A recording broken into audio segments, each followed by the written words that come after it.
부모님 소유의 아파트를 자녀에게 매매로 넘기거나 남편 명의의 상가 건물을 아내 명의로 바꾸려 할 때, 혹은 내가 대표로 있는 법인과 부동산 거래를 해야 할 때, 아마 도장을 찍기 직전까지 이런 고민이 머릿속을 맴돌 겁니다. 이 가격으로 거래해도 정말 괜찮은 걸까? 혹시 나중에 세무서에서 연락이 와서 세금 폭탄을 맞지는 않을까 하는 불안감 말이죠. 겉으로 보기에는 남들과 똑같은 부동산 매매 계약서지만 가족이나 특수관계에 있는 사람들끼리의 거래는 세법상 완전히 다른 잣대가 적용됩니다. 일반적인 남남끼리의 거래라면 서로 조금이라도 더 이득을 보려고 치열하게 가격 협상은 하겠지만 가족끼리는 그렇지 않으니까요. 세무당국은 바로 이 점을 주목합니다. 그래서 오늘은 특수관계인 간의 거래에서 말하는 시가란 도대체 무엇인지, 그리고 왜 감정평가가 이 복잡한 세금 문제를 해결하는 가장 확실한 열쇠가 되는지를 감정평가사의 시각에서 아주 상세하게 풀어드리겠습니다. 지금부터 5분만 집중해 주신다면 수천만 원, 아니 수억 원의 세금을 아끼는 기준을 잡으실 수 있을 겁니다. 먼저 세법에서 말하는 특수관계인이 정확히 누구를 말하는지부터 짚고 넘어가겠습니다. 단순히 부모와 자녀, 부부 같은 가족만을 의미하는 것은 아닙니다. 육촌 이내의 혈족이나 사촌 이내의 인척은 물론이고 임원과 근로자 관계, 혹은 본인이 주주로 있는 법인과의 관계처럼 경제적으로나 경영적으로 밀접하게 얽혀 있는 사이를 모두 포함합니다.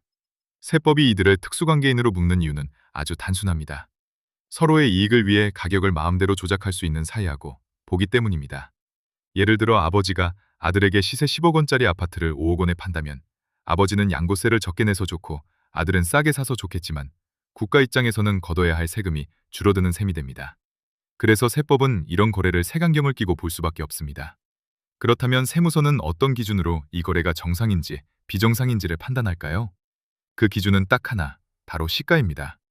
거래 당사자끼리 합의한 가격이 아니라 불특정 다수 사이에서 자유롭게 거래가 이루어질 때 형성되는 객관적인 가격인 시가대로 거래했느냐를 따지는 겁니다. 만약 이 시가와 실제 거래 가격의 차이가 너무 크다면 세무서는 이를 세금을 줄이려는 의도적인 행위로 간주하고 칼에 빼듭니다. 여기서 가장 중요한 기준이 등장합니다.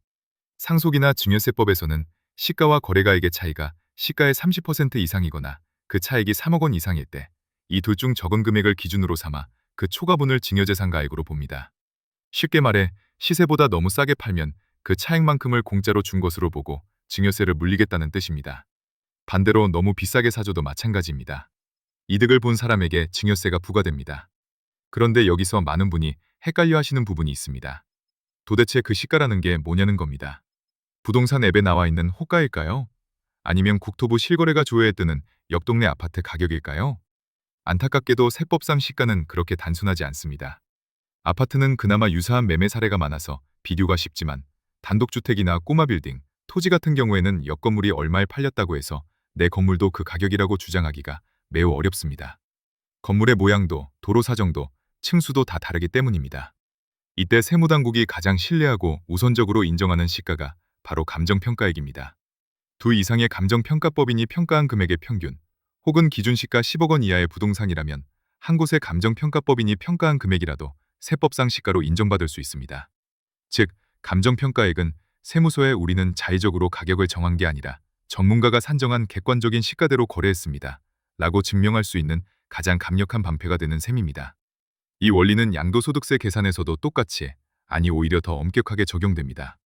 가족 간 거래로 양도소득세를 부당하게 줄였다고 판단되면 세무서는 여러분이 작성한 계약서상의 금액을 무시해버립니다. 그리고 시가를 기준으로 양도세를 다시 계산해서 부과하는데 이를 부당행위 계산의 부인이라고 합니다. 양도세에서는 시가와 거래가액의 차이가 3억 원 이상이거나 시가의 5%만 차이가 나도 문제가 됩니다. 앞서 말씀드린 증여세 기준인 30%보다 훨씬 기준이 빡빡합니다.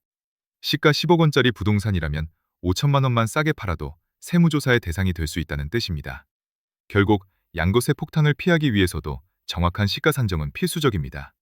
개인 간의 거래뿐만 아니라 법인이 개입된 거래도 마찬가지입니다. 대표가 자신의 법인에 부동산을 넘기거나 반대로 법인의 부동산을 가져올 때도 법인세법상 부당행위 계산 부인 규정이 적용됩니다.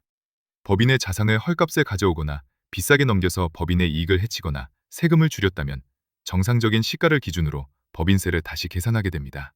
이때도 역시 객관적인 시가의 기준은 감정평가액이 됩니다.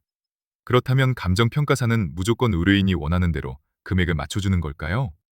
절대 그렇지 않습니다. 특수관계인 거래를 위한 감정평가는 세무서라는 엄격한 심판관이 지켜보고 있는 작업입니다.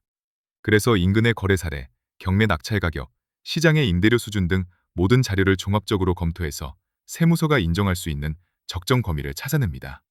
너무 낮게 평가하면 세무조사의 빌미가 되고 너무 높게 평가하면 의뢰인이 불필요한 세금을 더 내야 하기 때문에 그 사이에 최적의 균형점을 찾는 것이 감정평가사의 실력이자 역할입니다. 정리하자면 가족이나 특수관계인과 부동산 거래를 앞두고 계신다면 대충 이 정도면 되겠지라는 생각은 버리셔야 합니다. 세법의 기준은 생각보다 훨씬 정교하고 엄격합니다. 거래 가격을 결정하기 전에 반드시 감정평가를 통해 세법상 인정받을 수 있는 정확한 시가를 확인하시기 바랍니다. 감정평가 수수료가 아깝다고 생각하실 수도 있습니다. 하지만 정확한 기준 없이 거래했다가 나중에 낼 수도 있는 가산세와 세금 폭탄에 비하면 감정평가는 여러분의 자산을 지키는 가장 저렴하고 안전한 보험료입니다. 세무 리스크를 없애고 맘 편히 발 뻗고 잘 수 있는 거래. 그 시작은 정확한 감정평가라는 점을 꼭 기억해 주시기 바랍니다.